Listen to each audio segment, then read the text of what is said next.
Spice jewellery talk show episode 2। নমস্কার সকলকে। আজকের এই প্রোগ্রামে আজকে আমরা কথা বলবো কিছু খুব সুন্দর সুন্দর জুয়েলারি নিয়ে, যেটা হচ্ছে বিডস কালেকশন। তো তার জন্য আমরা নিয়ে চলে এসেছি স্পাইসের ওনার প্রিয়াঙ্কা ম্যামকে। তো হ্যালো ম্যাম, কেমন আছেন?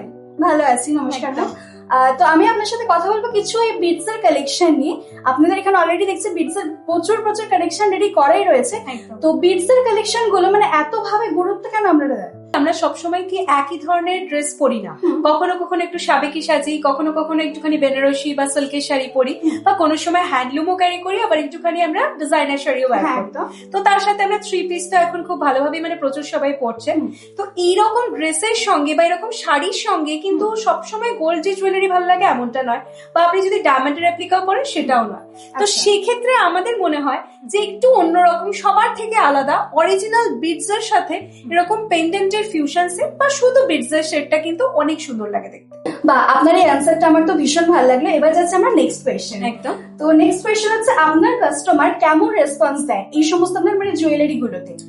ফার্স্টেই যেটা বলি যে মানে সব ক্লায়েন্টের থেকে আমরা যে ফিডব্যাকটা পাই যে আপনার জুয়েলারি পরলে আলাদা একটা কনফিডেন্স পাই, তো সেটা মানে আমার কাছে একটা কমপ্লিমেন্টের মতো কাজ করে, এবং আমি যে এইটা নিয়ে আরো কাজ করব সেটা এগিয়ে নিয়ে যাওয়ার জন্য কিন্তু আমাকে অনেকটা উৎসাহ দেয়। আচ্ছা, বাহ, আপনার মানে প্রত্যেকটা অ্যান্সার আমি যেটা শুনছি খুবই ভালো লাগছে।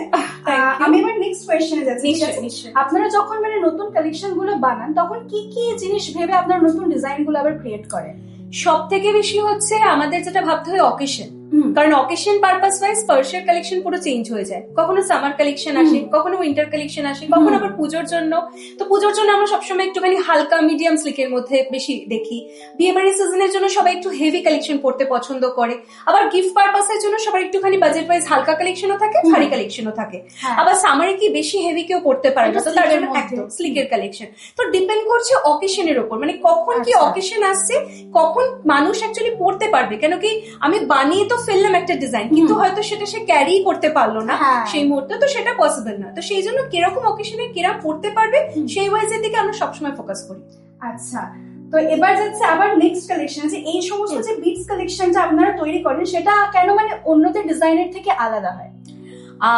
এটা ডিপেন্ড করছে, আমি পুরো ক্রেডিট অবশ্যই আমার উপর নেব না, কারণ এখানে টোটালটা ডিপেন্ড করে হচ্ছে আমাদের কারিগরের উপর। কেন কি কারিগরদের কাজটা যদি না ফুটিয়ে তুলতে পারে, বা ওরা যদি ডিজাইনাররা ডিজাইন না বানাতে পারে, তাহলে তো পসিবলই নয়। অবভিয়াসলি ডিজাইনের প্যাটার্ন আমরা নিশ্চয়ই দিই, কিন্তু সেটাকে যে পুরোপুরি সুন্দর করে কাজে প্রতিফলিত করা সেটা কিন্তু সবার ক্ষেত্রে হয় না। তো আমি বলবো লাকি আমি, কেন কি আমাদের সঙ্গে এই মুহূর্তে দাঁড়িয়ে 200 জন প্লাস কারিগর কাজ করছে। তো এবার তাদের যে কাজ এবং তাদের হাতের যে এত সুন্দর, মানে আপনি তো দেখতেই পারবেন সমস্ত ডিজাইন রয়েছে, তো সেগুলো কিন্তু টোটালি ডিপেন্ড করে তাদের উপর, মানে তাদের কাজের উপর কতটা তারা সুন্দর ফুটিয়ে তুলতে পারছে কাজটা। আচ্ছা আচ্ছা, বুঝতে পারলাম। এবার হচ্ছে লাস্ট আমি যেটা আপনাকে কোয়েশ্চেন করবো, শেষে দর্শকের জন্য কিছু যদি আপনি বলতে চান তো খুব ভালো হয়। দর্শকদের জন্য মেনলি আমি যেটা বলবো যে সামার সিজন সামনেই আসছে, তো সামার সিজন মানে কিন্তু আমরা মনে করি যে বিডসের কালেকশন। কেন কি এটার মধ্যে আমরা মনে করি যে এসি রয়েছে মানে কি, সাপোজ ধরো এটা তুমি যদি হাত দিয়ে দেখো, এগুলো আমাদের র বিডসের লাইন। আচ্ছা, আমি জাস্ট একটু দেখাই। একদম এই যে কুলিং এফেক্টটা কিন্তু সামারে, মানে এমনি যা আমাদের এখানে গরম পড়ে আর যা হিউমিডিটি রয়েছে জানোই, তো সেখানে কি হয় অন্য কস্টিউম জুয়েলারি খারাপ হওয়ার অপশন থাকে, বা আমাদের সোয়েটের সঙ্গে লেগে, কিন্তু এইটা হচ্ছে কিন্তু খারাপ হবে না, বিকজ বিডসের উপর আমরা দিয়ে থাকি লাইফ টাইম ওয়ারেন্টি, সারা জীবনভর ওয়ারেন্টি, প্লাস এই যে এসি মানে এই যে কুলিং এফেক্টটা, এটা কিন্তু দর্শকরা যখন পড়বে তার সাথে সাথে নিত্য নতুন ডিজাইন তো দারুণই আমি বলবো, কিন্তু নিজেদের মতো তারা পড়তেও পারবে, কুলিং এফেক্টও পাবে, এবং সব থেকে বড় জিনিস যেটা স্পার্শ দিয়ে থাকে সেটা হচ্ছে কাস্টমাইজেশন অপশন। মানে কোনো কালেকশন যদি আপনার পছন্দ হচ্ছে না, আপনি চাইছেন একটু লিটল বিট চেঞ্জ করবেন, বা আপনি আপনার মনের মতো বানিয়ে নিতে চাইছেন, সেটা কিন্তু আমরা দিয়ে থাকি। আচ্ছা, মানে আমি যদি এখন বলি যে আপনার এই একটা লাইনের সাথে আমি একটা পেন্ডেন্ট যদি ধরুন আমার কাছে পেন্ডেন্ট অপশনও প্রচুর ডিজাইন রয়েছে, তো আপনি আপনার মতো করে পেন্ডেন্ট দিয়ে এটা সেটটা করে রেডি করেও করতে পারবেন। আচ্ছা, বুঝতে পারলাম। আর একটা কোয়েশ্চেন ছিল, যারা ধরুন দূর থেকে আসে, যারা ধরুন সামনাসামনি থাকে না, তো তাদের জন্য কি কোনো ফ্যাসিলিটিস রয়েছে? অবভিয়াসলি আছে, বিকজ অল ওভার ইন্ডিয়া আমাদের ডোরস্টেপ ডেলিভারি অ্যাভেলেবেল, প্লাস সিওডি আমরা দিয়ে থাকি। আচ্ছা এছাড়া ধরো কারো টাইম হচ্ছে না, লাইভ দেখার সময় হচ্ছে না, তাদের জন্য আমরা স্পেশালি যেটা করে থাকি সেটা হচ্ছে যে যখনই ভিডিও কলের স্লটের মাধ্যমে তোমরা তোমাদের পছন্দের মতো জিনিস দেখে নিতে পারো। সাপোজ কেউ কাস্টমাইজও করতে চাইছে, র লাইন দেখিয়ে দেওয়া হবে, পেন্ডেন্ট দেখিয়ে দেওয়া হবে, সেখান থেকেও চুজ করতে পারো।